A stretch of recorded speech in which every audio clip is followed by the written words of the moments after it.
And then the Democrats are going to come out and lecture us about, well, we have to make sure we adhere to the Democratic norms. Are you nuts? Are you listening to yourselves? You don't have to have Jack Smith go first. You don't have to have him drop unprecedented motions on unprecedented legal issues out of order. I bet the Supreme Court is furious. So for these reasons, Trump's request is hereby denied. Judge Chutkan in the January 6th case coming out of the District of Columbia continues her election interference. This might be her last go because the clock is ticking. Trump continues to pull away from Kamala in the polls, and the Justice Department, via Jack Smith, the illegitimate prosecutor, are running out of options, running out of time. So they've got to smear Trump, and they raced to get this trial done before the election, tried multiple times to make it happen, didn't happen because of that little problem of immunity that's existed in American law forever until the Democrats got in charge this time and decided it didn't exist. But then the Supreme Court stalled all this, stayed everything because they needed to process the case. There is immunity. Trial's not going to happen before the election, so now it's book report time. Jack Smith and Judge Chutkan colluding with one another. Jack Smith is not even legitimate, right? That's up for debate. Another equally powerful circuit dismissed him, and he's still prosecuting this case. And now they are dumping materials with weeks to go until the election occurs. And so Chutkan issued this order, but let me get us up to speed on what Trump's people said. Can we please continue this, right? We're in the middle of an election. The DOJ has manuals and other policies. They don't interfere in the elections. They're not supposed to be dropping materials that are going to be dispositive and push things one way or the other. So Trump said, hey, can you just temporarily continue the stay of your order? Remember, the judge came out and said, I'm releasing the appendix, but I'm going to stay the release for 7 days. They're saying, can you just continue that 7 days? Like, all right, just make it like 21 days, and then we'll be after the election. To allow for the concurrent, right? And now Trump is even making a fairness argument saying, can you allow us to provide our appendices? Like, if you're going to drop your appendix from Jack Smith, who's not even a real boy, how about we can publish ours simultaneously with it? So he'll drop his and we'll drop ours. That sounds fair, right? Trump says on September 26, Jack Smith sought leave to file its immunity brief and its appendix under partial seal. Now she's going to release all that. The special counsel represented that it had redacted non-public sensitive materials from their appendix in their entirety, but stated that the appendix still contained other, they say supposedly already public materials. Trump objected to the public release of the filings, arguing that the Constitution, as well as the rules of criminal procedure, do not permit Jack to preemptively defend its own lawless superseding indictment before Trump even objected to anything. So publication now of cherry-picked materials, with Jack describes as a, quote, detailed statement of its case, which is trial in Chutkan's rigged docket, is where we're having trial. Not in a court of law, in Chutkan's rigged docket. It would prejudice jurors and endanger potential witnesses, especially in light of the extraordinary media coverage that this case has received. And the election is less than 3 weeks away, Judge, and it's going to irreparably harm Trump. So then on October 2nd, Judge Chutkan overruled Trump's objections as to Jack Smith's redacted immunity brief and ordered its immediate public release, and we read through most of it. The incumbent vice president, whose administration the special counsel serves, that's Kamala, also began featuring Jack's brief in political advertisements. Wow, I didn't even know that. So she is referencing Trump. So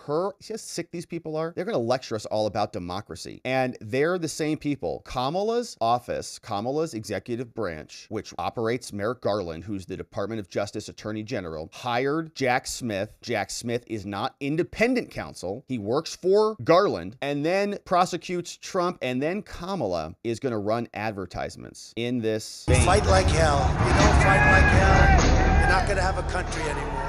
New evidence about Donald Trump's efforts to overturn the 2020 election. I think we did see this one. Bombshell after bombshell after bombshell. There Trump it is. was pressuring Pence to take action. Mike Pence has betrayed the United States of America! Look, that must be it right there. That's the document. 165 pages. See, there it is. Trump looked at him and said only, so what?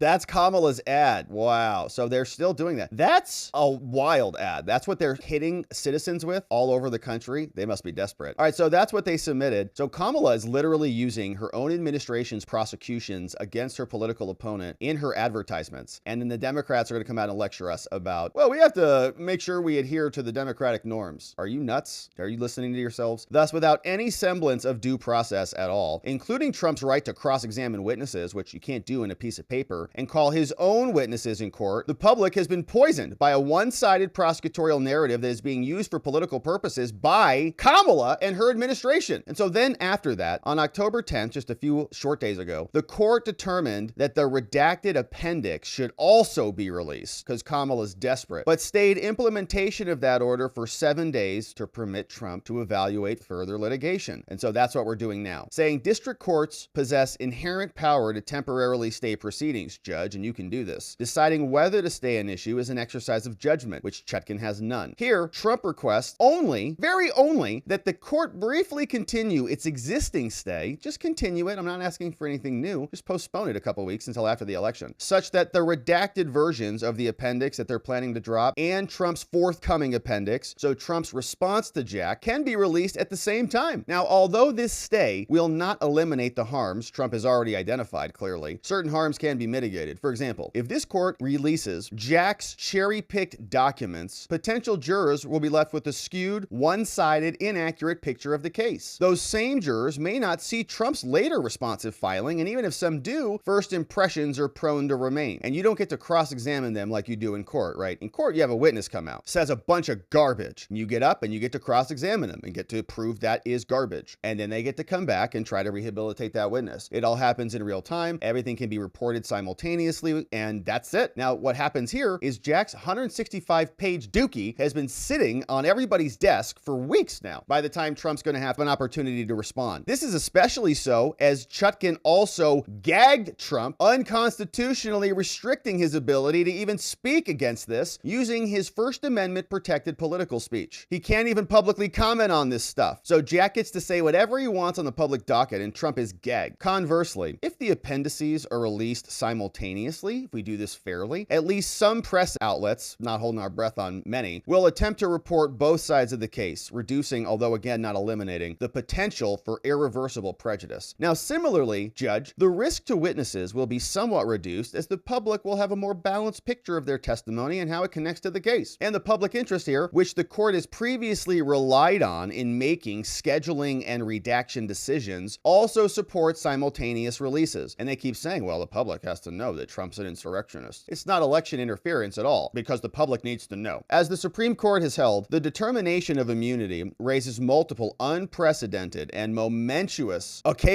questions about the president and the limits of his authority under the Constitution. It's therefore essential that the public fully understand the arguments on both sides and that they're not being misled by Jack's one-sided submissions. Indeed, limiting the public's access to only one side of this debate would grievously harm its understanding of what's happening here. And moreover, Judge Chutkan, asymmetric releases exacerbate the very harms immunity exists to prevent, including that the prospects of criminal prosecutions chill the president from taking the bold and unhesitating action that's required of the executive. If, as here, an illegitimate prosecutor like Jack Smith, during a highly contested political campaign, is granted leave to submit enormous public filings examining a president's decision-making while in office, future presidents are going to be a lot less likely and more reluctant to take the, quote, bold and unhesitating action required of them. This is true even if ordinary procedures are followed, with the president making the first submission. But it is especially problematic, right? And Trump didn't file first. Jack Smith came out and says, Your Honor, I would like to just submit this brief. And Chutkan even said, well, it's out of order, basically, but we need it. And said, well, it's 4 times the size of a normal brief, but we want it. But is especially problematic where neither the Constitution nor the rules of criminal procedures that are based on our founding principles, which Chutkan flushes down the toilet regularly, have been followed, thus wrongly allowing the prosecution to file first in anticipation of our motion to dismiss. We haven't even filed that yet on this. Although, again, a stay will not eliminate these harms, at least is going to bring these proceedings closer to a structure that's mandated by the law. And finally, Judge Chutkan, whether or not Jack is politically motivated here, he obviously is, the asymmetric release of these allegations and the related documents during early voting, we're literally voting right now, creates a concerning appearance of election interference, as noted by many legal commenters with vast prosecutorial experience. Jack Goldsmith said the same thing. Eli Honig also said the same thing. And Jack Goldsmith, if this is the guy I'm thinking of, I believe he's like a big deal in the DC circuit circles. Like everybody, what does he say? He's kind of one of those. The department could have asked the judge to set the filing date after the election without affecting the prosecution, obviously, clearly. But it didn't need to disclose the new details now because it didn't need to, and because it was foreseeable that the disclosures would cause approximately half the country to suspect the DOJ's motives. Clearly, more than half now, as you can see in the polls. It's hard to understand any reason to go forward this close to an election other than to influence it. Yep, a motive that would clearly violate department policy, especially given the damage to the DOJ from its previous missteps against Trump. It's imperative the department explain in detail why this inference is false, why it's not election interference, and why its actions comported with past department practices and understandings. Obliterated. It's clearly election interference. There's no other reason to do it. Everything else can wait. If the election doesn't matter, then just do things in the ordinary course. You don't have to have Jack Smith go first. You don't have to have him drop unprecedented motions on unprecedented legal issues out of order. I bet the Supreme Court is furious. These concerns are particularly poignant given the incumbent Vice President, Kamala, her targeted and ongoing use of these proceedings and their false use of these proceedings in her elections, right? It's the petri dish. They seed it and then they just incubate it and it grows and grows and grows. They leak it to the Times and the Washington Post. Then Jack Smith uses the public reportings. Then he puts the DOJ seal on it. Then it comes back out. It's more powerful every cycle it goes through. Now Kamala's using it in her ad campaigns again, right? It originates from her. Now she's advertising. Look, the DOJ. The Hill said Harris's campaign has made Trump actions on J6 a focus of her rebukes against him, arguing that he's a threat to democracy as these people prosecute their political opponents. It's outstanding. Now, although the court has decided over Trump's objections that the political consequences of these proceedings is not a cognizable legal prejudice. So the fact that we're interfering with the election, that's not recognized into our system as being prejudice to you because it's never happened before. The court has not addressed the public's interest in ensuring that this case does not unduly interfere or appear to interfere with an ongoing election. A temporary stay, by just postponing this a bit, would serve that interest by ensuring that the appendix is accompanied by Trump's rebuttal so that Trump can respond in real time, reducing, again, but not eliminating this case's improper impact on the election as well as the potential for voter confusion. Additionally, a stay would promote public confidence in the integrity of these proceedings and the court's duty to remain apolitical. Now, on the other side of this, says Trump's defense, Jack's office cannot advance any principled reason for immediately releasing this appendix. Why? Why do you need it right now? The requested stay will end the public filing of the appendix, so the public will still receive, well in advance of any decision of this court, all the information that they need. It's going to come out eventually, so why now? For the same reason, continuing the stay will not cause Jack any prejudice. Nothing's going to harm him at all. The information it wishes to release publicly will still be released publicly. If you say it's not about the election, okay, well, it's going to become public, so what does it matter when? Like now or 3 weeks from now? And there's an election happening, so maybe we shouldn't release it right now. Moreover, the special counsel's brief is already in the public domain, despite Trump objecting to that, and Jack represents that the appendix, he says they've already seen the light of day anyways, so he says it's already public, so there's nothing in there. The relief sought herein will not cause any harm to him, but will mitigate a great deal of harm to Trump and the public. And so Trump said, for the reasons it just described, the court should order its stay to continue through November 14th after the election. Now, at the time of this filing, we reached out to Jack Smith for their opinion on this, and they have not responded, right? So we don't know what their position is, whether they'll object or not, but it doesn't matter because Chutkan is on a mission, like a heat-seeking missile to take out Trump. This got filed 10/17. She immediately responds. She's got nothing else she's doing that day. Responds immediately. She says, all right, guess what? We're not continuing anything, and we are going to be releasing this appendix because that's our final option. Here's what Chutkan writes. It's not a long opinion. Says, all right, here's the deal. On October 10th, the court granted leave for Jack to file a redacted version of its appendix and issued a stay so that Trump could evaluate his options. Now, as the court has explained, there is an important presumption in favor of public access. Hilarious. So Chutkan the Gagger to all facets of criminal court proceedings. Chutkan the Gagger is going to now talk about public access, even though she limited Trump from speaking. The court weighed all of the considerations and saying that Trump doesn't follow the factors that are needed to seal. Chutkan says none of Trump's arguments are persuasive. Says first, Trump asserts that releasing the appendix now will poison the jury pool, giving us a skewed, one-sided, inaccurate picture, but says no, that's way too speculative to support a stay. Amazing. Both sides' filings will be publicly available other than their redactions, but Trump's will have to come after the fact. Whether potential jurors will be exposed to them and in what order is unknown. So, well, it's just too speculative. You don't know whether the jury is going to care at all. More importantly, a juror's exposure to information about the case is at best addressed through voir dire, which is the jury questioning, right? When you are impaneling a jury and you're asking them questions, which is amazing because why couldn't couldn't you do that for Trump's statements, right? They gagged Trump so that he couldn't say anything. Why couldn't you address Trump's statements in voir dire? You obviously could. They just don't want him speaking because they're tyrants. During which the parties and the court can ask individualized questions and probe potential bias or impartiality. Yeah, except with Trump. Then Trump is gagged immediately. Second, Trump argues that it's essential for the public to fully understand the arguments and the documents on both sides of this immunity issue and is not misled by one-sided submissions, and that limiting the public's access to only one side of this case would harm its understanding of the case. Here's what Judge Chutkan says. Setting aside the oxymoronic proposition that the public's understanding of this case will be enhanced by withholding information about it, any public debate about the issues in this case, actually it will, because if it's one-sided information, right, just to be clear about that, then they're only going to have one side of it. Any public debate has no bearing on the court's resolution of those issues, right? So that's what she says. Basically, I don't care about the election. Legal trials are not like elections. And in any event, the court is not limiting the public's access to only one side. Defendant is free to submit his at any point before the deadline. So just hurry up and just create yours and you can release it too. Each side presents its argument, she says. This is how litigation works. Third, Trump contends that asymmetric releases exacerbate the harms that immunity is trying to prevent. Immunity says that you shouldn't have any of this happening. It's a threshold issue that you address first. But the Supreme Court instructed this court to turn directly to briefing addressing the close and fact-specific analysis, right? So she's saying, well, the Supreme Court told me to. And I don't think that's what the Supreme Court said at all. I can't imagine they're happy about it. Those instructions nowhere suggested that the submissions need to be simultaneous, right? So this is that attitude. It's, oh, you want me to take the trash out? You do? All right. I'm taking everything out. I'm throwing that out. I'm throwing that out. I'm throwing that. I'm throwing this out. I'm throwing, like you throw a temper tantrum, right? You overdo it. Maybe that's not a good example, but you get the point. And indeed, Trump's concern does not appear to be with that, quote, asymmetry, which his own proposed briefing schedule shared. Rather, Trump's objection is to the appendixes released during a highly contested political campaign, she says. Judge writes, but a president's capacity as a candidate for office is unofficial and does not implicate concerns animating his official immunity. She is just wild. He's claiming the immunity comes into play based on his prior presidency upon which the charges have been brought. He was a president during J6. He was the president at the time he was communicating with the alternate electors people, so-called, and with his DOJ. Immunity relates back to the time that he was president. And she is so dishonest that she's saying a president's capacity as a candidate for office is unofficial. She's referring to his status now. We're not arguing that. We're arguing that the immunity, so she's crossing the lines, does not implicate concerns animating his official immunity. Well, we're not saying that him running for office right now has anything to do with his immunity. It's not the same issue at all. So accordingly, the court has repeatedly stressed that Trump's concern with the political consequences of these proceedings does not bear on the pretrial schedule. She's conflating multiple things. It's very dishonest. Now, finally and relatedly, Trump claims that the asymmetric release of charged allegations and related documents during early voting creates a concerning appearance of election interference. This is undoubtedly a public interest in courts. There is not inserting themselves into elections or appearing to do so. But litigation's incidental effects on politics are not the same as the court's intentional interference on them. Incidental. Are you kidding? This whole case has been a directed, targeted attack at interference. As a result, it is in fact Trump's requested relief that risks undermining public interest. She's nuts. If the court withheld information that the public otherwise had a right to access solely because of the potential consequences of releasing it, Chutkan says that withholding could itself constitute or appear to be election interference. So if I don't release this, then I'll be interfering with the election, which is like, I think she's trying to do like a James Comey situation here, you know? I have to publish it. I have to. The court will therefore continue to keep political considerations out of its decision-making. It's a joke. This whole case is political. You can see it in the writing here. Rather than incorporating them as Trump requests, any argument about what needs to happen before or shouldn't happen before the election is not relevant here. I don't care. The DOJ brought it. So for these reasons, Trump's request is hereby denied. In a separate order, the court will lift the stay and direct the clerk of the court to docket the appendix and release these materials with the government's redactions. Shameful and shameless opinions that we've read from her recently. The clock is ticking. You can sense almost the panic in here as she continues to drop the things that she has in her arsenal to drop. But we'll see what the appendix looks like when it ultimately gets released. Thanks for subscribing and joining us when that coverage continues. news, and we'll see you back here when it's here.